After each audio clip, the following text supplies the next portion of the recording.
Salut, c'est Monsieur Lito. Aujourd'hui je teste rapidement le PC portable gaming 15 pouces Lenovo Lock 3i 15 IRH8.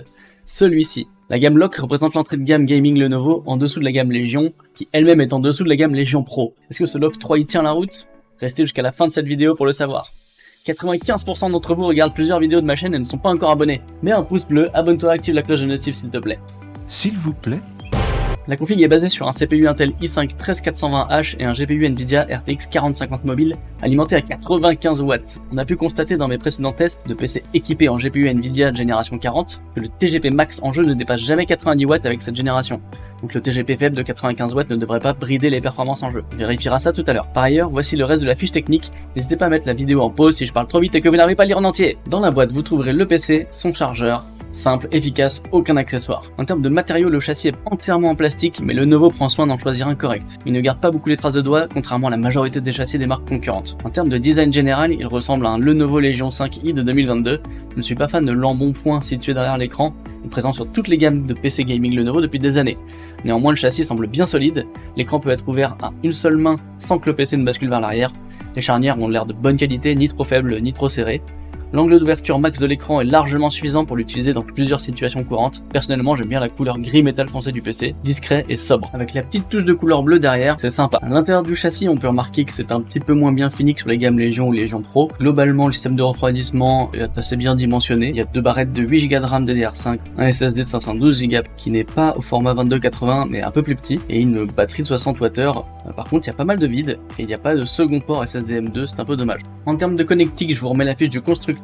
La bonne nouvelle, c'est qu'il y a très peu de connectique sur la tranche droite du PC, ce qui est pratique pour nous les droitiers. L'écran est un 15 pouces Full HD 144 Hz. Je vous remets ici les résultats du test de ma sonde colorimétrique. Avant ou après calibrage, il n'y a pas beaucoup de différence. On est sur un écran qui n'a pas un gamut excellent, 67% des espaces colorimétriques sRGB, 48% d'NTSC, c'est pas fou. Une uniformité lumineuse qui est pas géniale. Par contre, on a un excellent contraste au-dessus de 2000 pour 1 et des couleurs justes, sauf pour le bleu qui dérive un peu. En résumé, cet écran sera très bien pour jouer. Par contre, si vous devez faire de la retouche photo semi-professionnelle ou professionnelle, ce sera pas suffisant. Il faudra vous procurer un écran externe de meilleure qualité. Le clavier de ce Lenovo est très semblable à celui d'un Légion 5.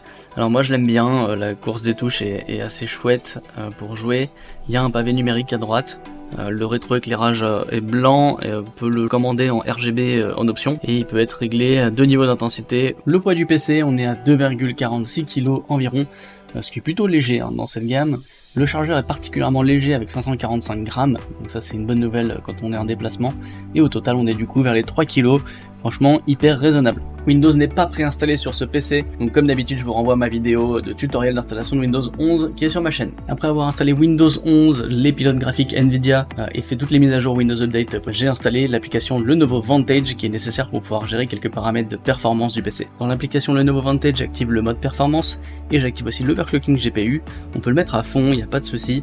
Et ensuite j'active aussi le mode DGPU. Dans Elden Ring, avec tous les paramètres graphiques à fond, on est sur des températures CPU qui sont un peu élevées, mais par contre pour le GPU on est bien au frais à 70 degrés environ. On voit que la RTX 4050 95 watts ne consomme que rarement plus de 77-79 watts, donc sans ray tracing. Ça fonctionne très bien, on n'a pas de gros ralentissements de chute de FPS. Dans Hogwarts Legacy, en gardant tout à fond avec le ray tracing activé, on est sur des performances qui sont tout à fait honorables.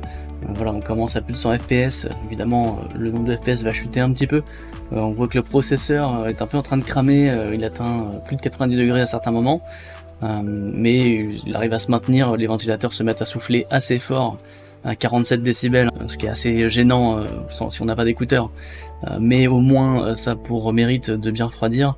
Le GPU lui reste autour des 70-75 degrés max, donc franchement pour avoir 40-45 FPS dans cette cour du château qui est particulièrement exigeante, c'est tout à fait honorable et ça correspond pas mal aux performances d'une 4060. Donc je vous montre pas ce que ça donne en Full HD sans le ray tracing, puisque forcément on gagne encore 10 FPS et le jeu devient ultra fluide. Au moment où je publie cette vidéo, le PC est toujours disponible sur le site de Lenovo à 899 €.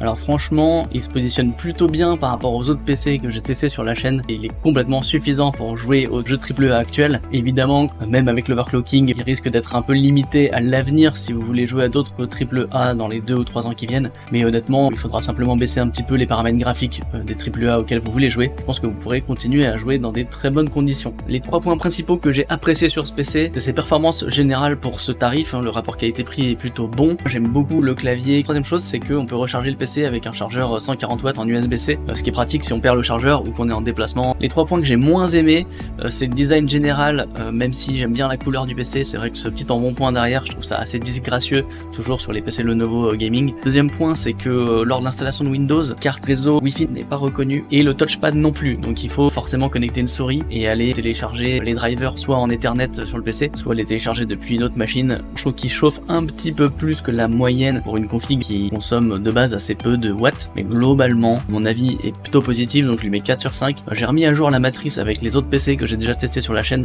c'est une bonne affaire à 900€. Je pense que si vous hésitiez à le prendre à 900€, vous pouvez y aller, vous serez pas déçus. C'est tout pour aujourd'hui, ciao les dicos, c'était Monsieur Lito, à votre service.